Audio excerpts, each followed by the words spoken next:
So I want to start out by a reading from the Bhagavad Gita. Anyway, you know what I'm talking about. Whatever happened, happened for the good. Whatever is happening for the good. Whatever will happen will also happen for the good. And I read that because we forget, don't we? All the time we forget. Because we get caught up in the illusion of what's happening around us, and we are raised to believe there is good, there is bad, there is high, there is low, and yet it's our perception. And so just to kind of realize that, especially right now as we continue to move through this pandemic, is that on the other side of it, there's going to be real good. And the more we look at something that is really uncomfortable, the more good is going to come out of it. Because that's just the balance of the universe. And so I want you to remember that, because this doesn't seem to be ending in the time frame that I personally wanted it to end in. I don't know about all you guys. I wanted a full church here in May. Not happening. And some people are saying online it might be a long time before that happens. I'm not intending that for this community, and we will follow the guidelines. But I have to know, that there's going to be a great good when this all comes, when this all wraps itself up in a bow and moves on, and we get into life, whatever it looks like on the other side of this. So today we're going to talk about the great work of your life. And if you have read, and I hope you have, I've recommended it more than once. It is an amazing book. I highly recommend it for anybody that is looking to live their passion. It's called The Big Leap. It's by Gayle. And he talks about four zones of experiences that we have. And the first zone is the zone of incompetence. And the zone of incompetence is me trying to be a brain surgeon. Totally incompetent. Have no idea how to do that, nor should I even try. And so I leave that up to other people around me. I don't even think about, maybe I would like to cut open somebody's brain and just try to not interested. Don't even think I could keep my breakfast down if I tried to do that. I know I am not the doctor or nurse type, and I feel very blessed that there are other people out there that absolutely know that they are. But that's a zone of mine of incompetence, and I have more than one. I want you to think about those things that you're not good at, you don't ever want to be good at, and so you let other people do that. The second zone is the zone of competence. It's things I can do, and I'm not really good at it. Probably be better if other people did it. One of my zone of competence, I think it used to be a zone of incompetence until I helped paint the bookstore and I didn't have paint in my hair and all over my shoes, or did I drop my cell phone in a bucket of paint, which had been my experience in the past. So painting. I'm competent. I can do it. Do I enjoy it? No. In fact, my husband doesn't even ask me to help him anymore, because the last time he had me paint anything, I ended up in tears. The dog had paint on it. It was like, and Gibson with his tail going across hardwood floors. It wasn't pretty. It was not pretty. And so I can do it, but I don't want to. Now, another idea of competence is I used to own a horse. And so I can go horseback riding. I'm competent at it. I can even jump a horse. I can run through barrels with a horse. But I'm competent. I would never compete in any event on top of a horse, especially now, because it's been a long time since I've ridden a horse, but I do love it. But I'm just competent at it. It's fun. That's about it. The third zone is the most dangerous zone we can get in. And that is our zone of excellence. That is things that we do that we are really good at. and it's comfortable. And so we're just like, and most of us, we can make money, sometimes a lot of money in our zone of excellence. It's where we're comfortable. My husband has 2 zones of excellence. He is an excellent skier, and he is an excellent tennis player. He's a high quality tennis player. I don't know if he'd want to compete. He is an excellent skier. Let's just use that one. He is an excellent skier. And he's comfortable doing it. He doesn't think about anybody else on the mountain when he's skiing. He doesn't worry if people can ski faster than him. He doesn't worry about what he looks like because he knows he's excellent at it. For me, I grew up in corporate America. I am excellent in a business environment. I am excellent doing QuickBooks for this church. I am excellent posting on Facebook and doing bulletins and all of that knowledge I got in corporate America. I am excellent doing that stuff. So what's the danger?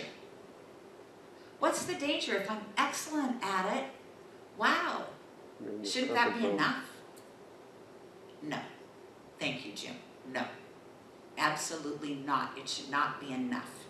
Because your soul is crying for you to live in the zone of, oh my goodness sakes, it just floated out of my mind. Sorry, hang on a minute. The zone of genius. Why wouldn't I know that? The zone of genius. And when you're in the zone of genius, you can do something and the day just slips away from you. You have no idea when you get into it and you look up and all of a sudden, oh my God, where'd the day go? So for my husband, his zone of genius is writing music. He can be in his studio. When I would go out of town for ministerial school, he would be in his studio for 3 or 4 days straight. He'd barely eat because he was so excited about the creative process. Do you know what drives him the most crazy? It's not skiing, it's creating music. That's when you know you're in your zone of genius. Because what Gay Hendricks talks about in the book, The Big Leap, is we have all built our own glass ceiling. We will all stop ourselves from living in the zone of genius because it's not comfortable to be there. Because we have not been raised by parents who said, sure, do that, that's amazing. Be loud, be boisterous, run around, have fun. I mean, if your parents did that, hallelujah. My mother was always telling me not to run, act more like a lady. You know, all those little things, and they niggle at your brain. If you want a fabulous relationship, and let's say you've had relationships in your life, and they've maybe hovered in the zone of competence or the zone of excellence, but you've never had that relationship that just brings you delight to be with that person. And so what happens is you meet somebody, and because you've got all of these things about deserving or that you're good enough to be in a relationship like that, so you've got all those niggly things, you will do something to destroy a really good relationship. You'll start a fight. You'll spend more and more time worrying about if your house is clean than if your partner's happy. Because we're afraid. We are afraid to be in that zone of genius. And so how do we live and breathe and stay in the zone of genius? Mark Anthony Lord shared with his friend Jim Detmer, who wrote a book. And Jim was a part of Bodhi's Spiritual Center in Chicago when Mark was there. And Jim wrote this book, and he shared with Mark, because Jim knows Gay Hendricks, and he said, I am going to spend 1 year, one entire year, living in my zone of genius. And what that means is when you live in your zone of genius, you have to start saying no. You have to say no to all those things that is your zone of excellence, but isn't feeding your soul. You have to say no to that. You have to say, I can do that, I'm great at that, and I'm doing that because I'm avoiding being in my zone of excellence. So you have to learn to say no. He did it for one entire year, and he made tens of thousands of more dollars that year than he'd ever had experienced in his life. Now, are you in it for the financial reward? No. Or, let's put it this way, you shouldn't say, I want to do this because I know when I do this I'm going to make so much money. That's not your zone of genius. Your zone of genius is something you do because it feeds your soul and it makes you happy. And it brings you joy and it fills you up to overflowing. So how do we do that?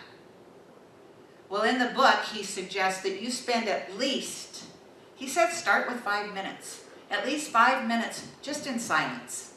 Just you and God. Just you and that divine presence that's been trying to speak to you from the beginning of time.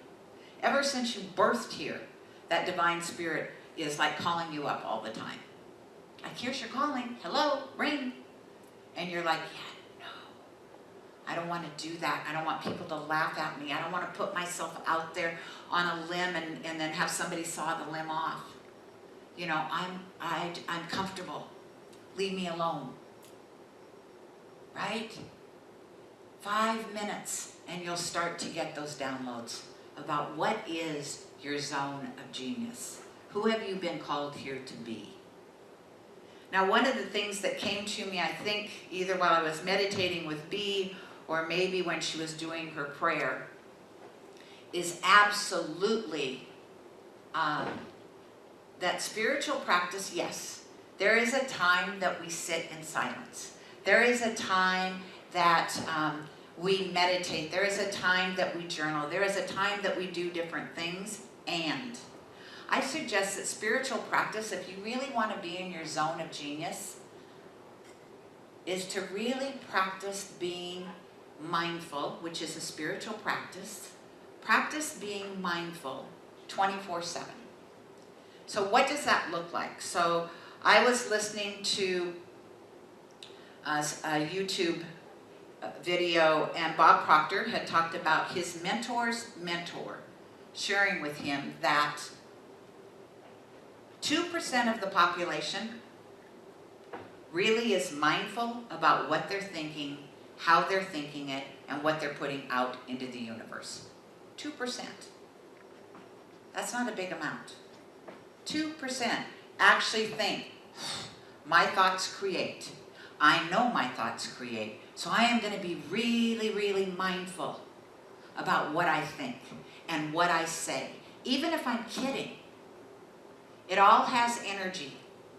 And so what am I putting out into the collective energy of the world? Is it good? Is it mean? Is it belittling? Is it my 2-year-old? 2% of the people go, okay, no, I'm not doing that. 3% of the people, an additional 3%, they know that they should be mindful. They know and they study this philosophy, so I'm talking about all of us sitting here. We know and study this philosophy. We know that what we say is powerful. We know we create our own reality with our words and how it manifests. And evidently, according to astrologers, evidently with the energy that's happening with all the planets, it's happening even quicker. We know that. And yet, we don't spend time practicing it. And then 95% of the population of the world hasn't a clue.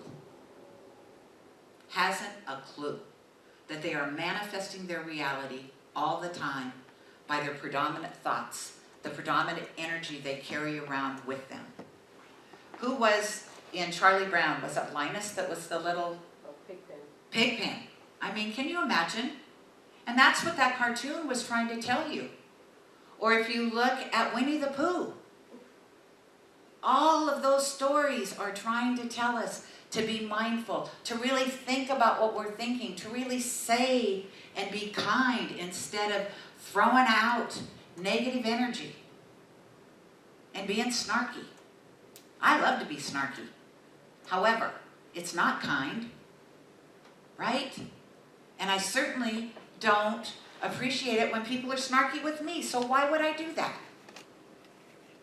And so it's really starting to be mindful. And so the challenge is that I am putting out to all of us is the spiritual practice is to be very mindful of what you say, not just for 5 minutes in the morning, not just when you're having a good day.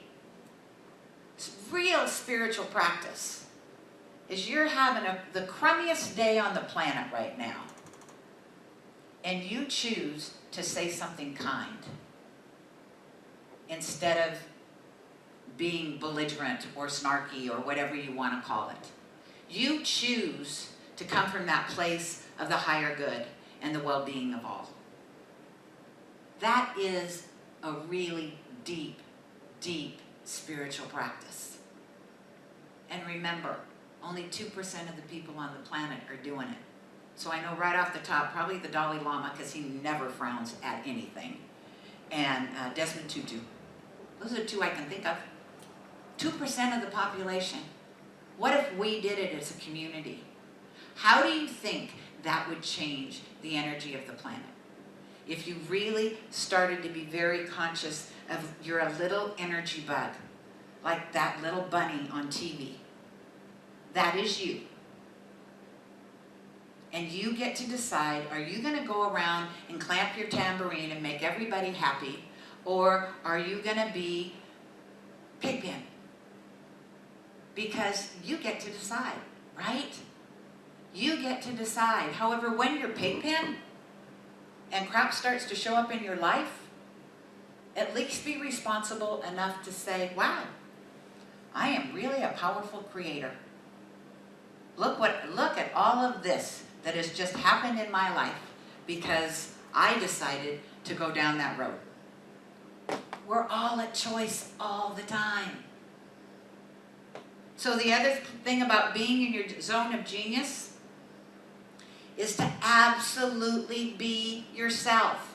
Do not be what your mother or your father or your husband or your best friend or your teacher or whomever told you were supposed to be.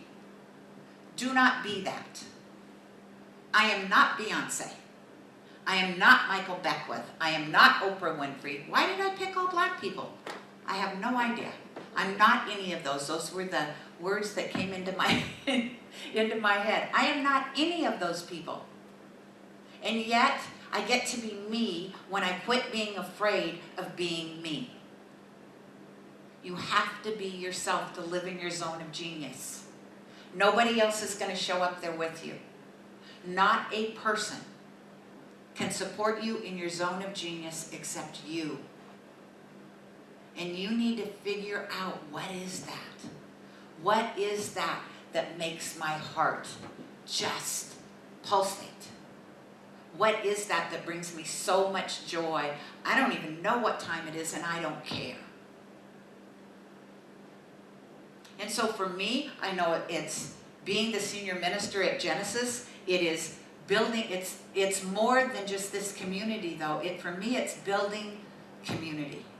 That is my zone of genius. That is something that I have always done. People have told me I've done it, and I've never just owned, yeah, that is a zone of genius.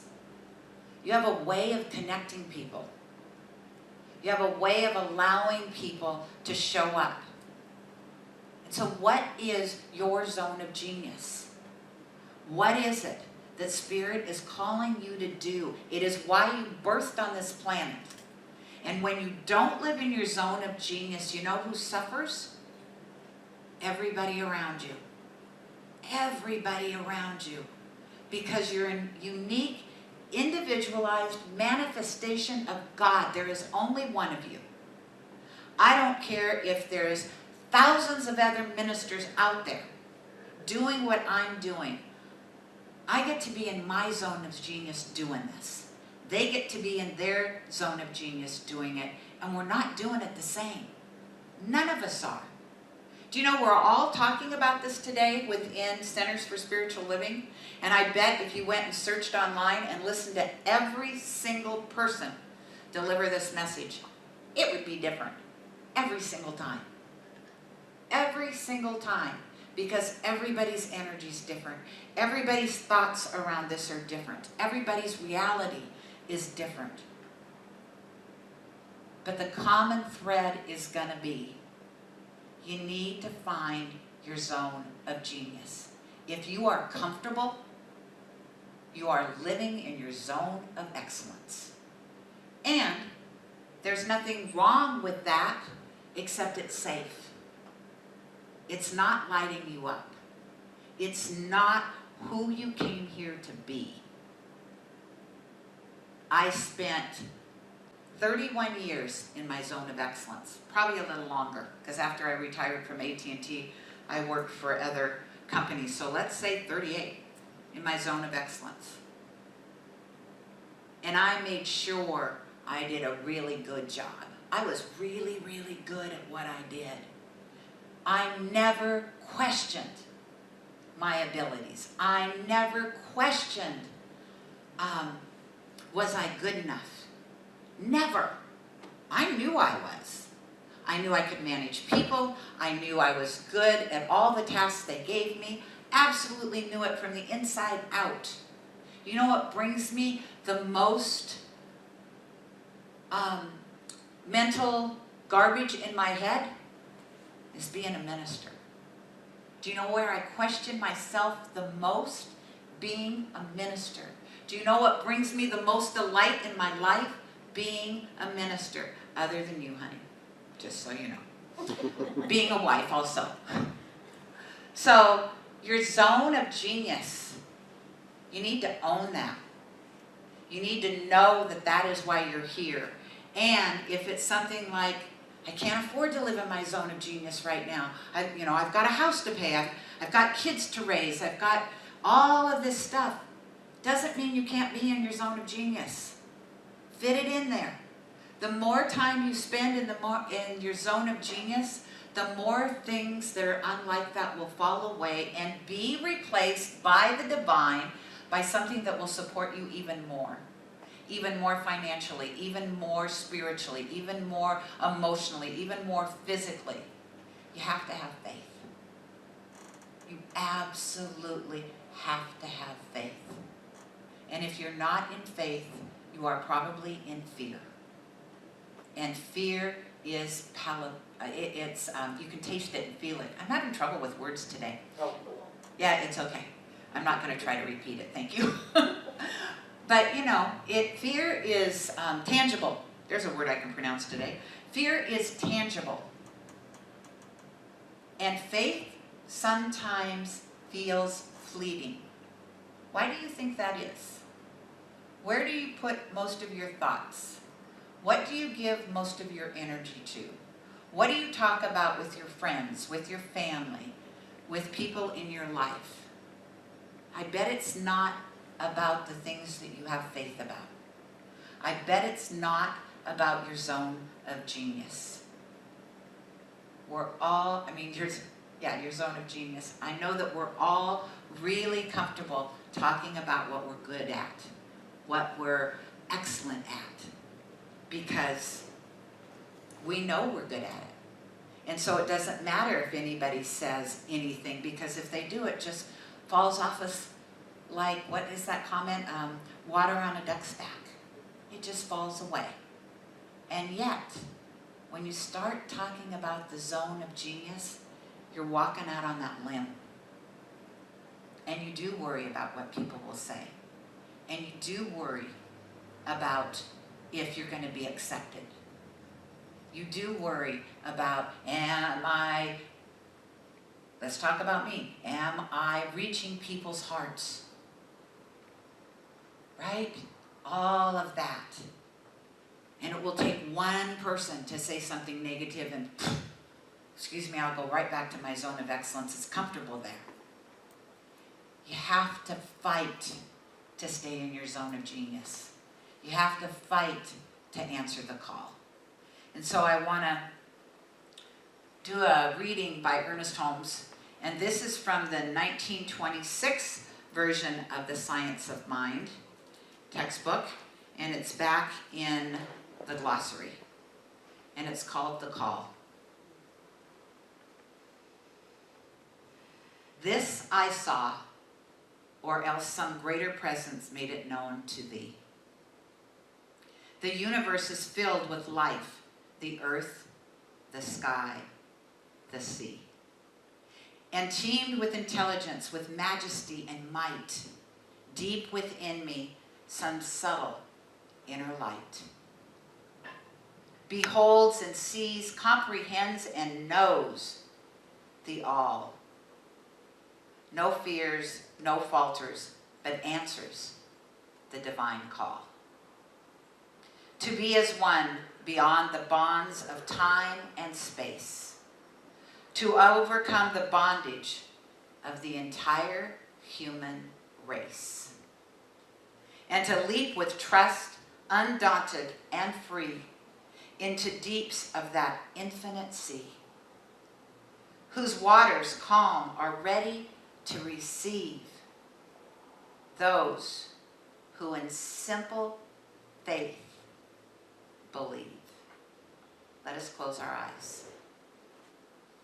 And so I know right here, right now, that power, that presence, that one life that is God, is me, is everybody, everywhere. So it certainly is all of us. And we claim that power, that presence as us. We know it as the truth of who we are. It is the magnificence of the divine. It is that calling from within, that still, small voice that whispers. So you have to stop and be silent to hear it.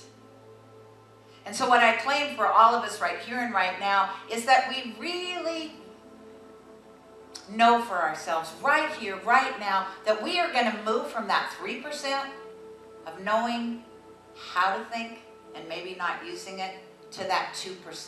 We are going to spend our days in spiritual practice of really being cognizant. What am I thinking? What am I putting out there in energy? What am I attracting to me in my life right here and right now? And is it working for me? And if it's not, possibly I want to have a new thought. Possibly I want to think about that divine presence that is me, that I am God looking out at God, looking back at me. And maybe when I really get that, I will start looking from that space in my heart that just sees perfection regardless of what it's looking at. Maybe when I look out from my eyes and know that I am God seeing God, I will send out love instead of sending out energy that is no use to anyone anywhere. Maybe I will take my thoughts and start living from that place of absolute faith and let go and put down all the fears, all the self-talk, everything anybody has ever said about me. Let it go, put it down, and I step over it. And I invite you to do the same. You create your own reality. You create your truth. If you're hearing something in your mind that is unfavorable to you, it's because it was heard a long time ago. Let it go. Let it quit driving the bus of your divine energy as an adult. Imagine if we taught our kids this from the time they could hear our voice. Imagine if we told them when they were in their mother's belly how much they were loved. How excited the world was to see them being birthed for something unique that's never been experienced on earth before. It's a thought. Let's start with us. Let's make this an energy that goes out from all of us, out from this Genesis community, out into the world.